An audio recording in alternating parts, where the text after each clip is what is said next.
안 되는 것을 되게 하라는 옛날 장군들이 하던 명언입니다. 잘 되는 것을 되게 만드는 것은 쉽지만 안 되는 것, 망해 있는 것을 잘 되게 하는 것은 결코 쉽지는 않습니다. 예전의 사건에서 한 할아버지가 컴맹의 실력을 가지고 안경처럼 생긴 마크인 유럽 유명 상표를 중국에서 들여와 소위 짝퉁 상품을 어마어마하게 팔아서 이익을 챙긴 혐의로 검찰에 송치된 사건이 있었습니다. 그 할아버지와 인터뷰를 하자 난 그게 뭔지도 잘 몰랐습니다. 라고 대꾸했다고 하는데요. 도저히 안 될 것 같은 상황 하에서 수억 원의 부당이익을 챙겼으니 어찌 보면 안 되는 것 억지로 된 경우라고 볼 수 있습니다. 그러나 이런 억지 따위는 자기 자신을 파멸에 이르게 하는 처사입니다. 현대 사회에서는 명예와 가문, 이름 같은 것을 최우선시합니다. 어린 꼬마 애들한테도 초콜릿하고 과자랑 인형이랑 줄게, 팬티만 입고 사람들 앞에서 춘출래 하면 아니오라고 말한다. 심지어 어린 꼬마 애들도 명예나 쪽을 중요시하는 것을 볼 수 있습니다. 그런 점에서 할아버지 같은 스타일은 자기 명예를 더럽히는 처사라고 할 수 있습니다. 반대로 70대 노인이 구두 사업을 벌여서 몇십억의 흑자를 기록한 일도 있습니다. 그는 안 되는 공장을 인수받아서 어떻게 하면 잘 되는 공장으로 만들 수 있을까를 고민했다고 합니다. 결국 젊은이들이 많이 하는 인터넷 판매를 기획하기로 하고 직접 판매장에 찾아다니며 이 제품은 이렇게 손으로 심하게 구부려도 다른 제품처럼 일어난다든지 갈라지지 않습니다. 더군다나 물을 이렇게 뿌려도 다른 제품처럼 스며들어 양말을 버리는 일도 없습니다. 바닥도 내구성이 좋아 오래 걸어 다녀도 보시다시피 발이 붓거나 아프지도 않습니다. 하며 자신이 만든 신발 PR을 하고 다녔습니다.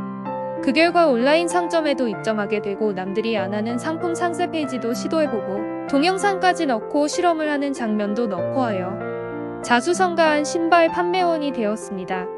상품 상세 페이지는 중요해서 사람들 구매 욕구를 만들기 좋은 인터넷 판매 전략이기도 합니다. 방문 판매원은 인류 방판맨이 되기 위해서는 연구를 많이 해야 한다고 합니다. 하루 20만원의 수익을 방판으로 만들어내는 사람도 많이 있습니다. 한 80대 할머니는 방판 화장품으로 매일 20만원씩 수익을 내서 감탄을 자아내기도 했습니다. 그러나 해본 분들의 말을 들으면 그렇게 길게 가지는 못한다고 합니다. 왜냐하면 체력적으로 고갈이 되기 때문입니다. 사람이 하루 종일 돌아다닌다고 생각해 보십시오. 그것이 피로가 누적이 되기 쉽고 쉽게 지치며 컨디션이 안 좋아지다 보니 자연스레 상품 판매는 저조한 실적으로 떨어지기 쉽습니다. 우리나라에는 대기업이 아주 많습니다. 그 많은 대기업 회장들이 모두 다 증조 할아버지로부터 물려받은 재산을 가지고 사업을 유지했던 것만은 아닙니다. 유명한 기업의 회장 말을 들어보겠습니다. 나는 당시에 땡전 한 푼도 없었다라고 말합니다. 하지만 의지만은 누구보다 더 불타올랐다고 합니다. 물론 명예, 학위, 자존심, 이름값, 가문 이런 것도 인간에게 중요하지만 무엇보다 더 중요한 것은 열정이라고 봅니다. 나는 버스 안에서도 물건을 팔아보았습니다. 자존심을 구겨가며 상품을 불특정 다수에게 들이밀며 한번 만져보라고 했습니다. 그리고 상품 설명을 했습니다. 그 점이 나의 상품을 구매하게 될 수 있었던 비결이 아닌가 싶습니다. 지금도 가끔 보면 장애인들이 돌아다니며 혁대 생필품, 화장지, 칫솔 이런 것들을 2배 마진받고 팔고는 하는데 그렇게 잘 팔지는 못합니다. 잘 팔지 못하니 며칠 돌아다니다가 없어지고 또 몇 개월 뒤에 잠시 나왔다가 사라지곤 하는 것을 볼 수 있습니다. 모든 상품에 있어서 잘 팔리지 못하면 버티기 쉽지 않습니다. 제일 첫 번째로 생활비 충당이라는 과제가 남아있기 때문입니다. 그런 면에서 저는 희대에 남을 만한 운이 따랐다고 할 수 있습니다. 저는 광고를 위해 전단지도 돌려보았습니다. 남들 전단지 하루 종일 돌려서 전화 한 통 받지 못할 때 저는 여러 차례 전화를 받고 판매할 수 있었습니다. 그런 노하우는 누가 가르쳐 준다고 길러지는 것이 아닙니다. 자기 스스로 개척해야 하는 것이지요. 옛말에 백지장도 맞들면 낫다라고 했습니다. 처음에는 잘 안 되어도 의지와 열정이 있으면 가능합니다. 요즘 젊은이들이 많이 하는 상세 페이지나 그런 것들도 상품 판매의 결정적인 단서임에는 틀림없습니다. 숨겨진 잠재의식을 드러내어 그 상품의 내면의 본질을 일깨워주면서 많은 판매를 일으키는 것, 그것도 잘 짜여진 각본이자 장사이기 때문입니다. 이상으로 무일푼에서 기업을 일구어낸 모 회장님과의 인터뷰였습니다. 요즘은 젊은이들 사이에서 사랑도 많이 합니다. 그러나 비극적인 결말로 끝나는 경우도 많이 있습니다. 마치 상품 상세 페이지 같이 조목조목 이성에 대해서 보고 선택을 했고 친구가 되었고 애인이 되었는데 대신 금전적 편취 폭력 등으로 인해서 심하면 죽는 경우까지 생기곤 합니다. 내가 팔 수 있는 상품을 신중하게 고르고 앞으로 벌어질 일에 대해서 곰곰이 생각해보는 것과 같이 친구나 애인을 구하는 것에 있어서 좀 더 요목조목 따져봐야 했었음은 의심의 여지가 없습니다. 마치 기업의 면접처럼 요목조목 따져보는 것도 하나의 방법이라고 할 수 있습니다.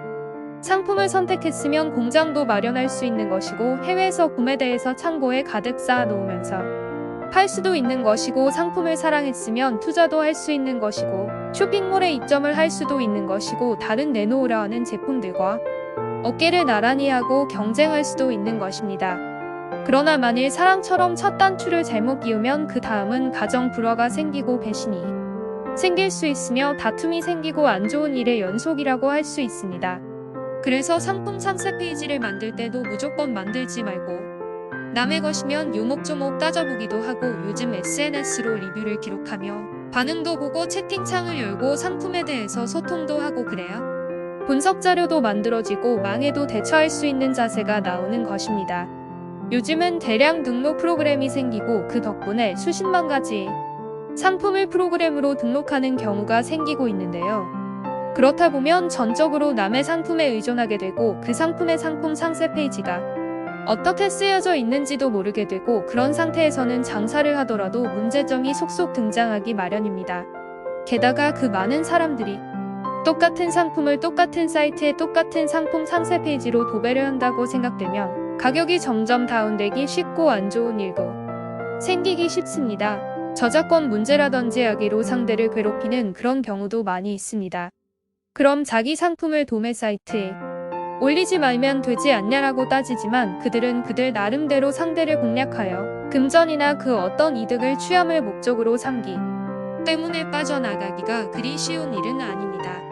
그러니 상품 상세 페이지는 직접 기획 제작하는 것도 10억을 버는 지름길이라고 볼 수 있습니다. 이상으로 상품 상세 페이지로 매출 상승 10억 원 한 사장님의 노하우였습니다. 감사합니다.